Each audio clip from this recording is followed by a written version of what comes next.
How to make YouTube TV default on Samsung TV. The very first thing you want to do is to head over to any of the web browser and then move into the site youtubetv.com. It will land you on the official page of YouTube TV. Now let me head over to one of the article which is gonna help you out. So in this article, it will show you the step-by-step process on how you can do it.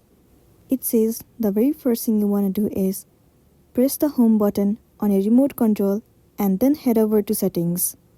After that, head over to all settings. Once you're on your settings, you need to head over to general and privacy and then move into smart screen option or smart features. Now, you can adjust the start screen option for when your TV is turned on. Well, you need to note that the smart feature option may vary depending on the model of your TV. Auto run the last app may not be supported depending on the app. And automatic casting in multi-view is available for any broadcast, external device or app that supports multi-view.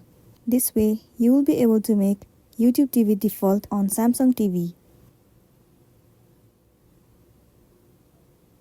So make sure to smash the like button and consider subscribing if you found this video helpful. We'll see you in the next one.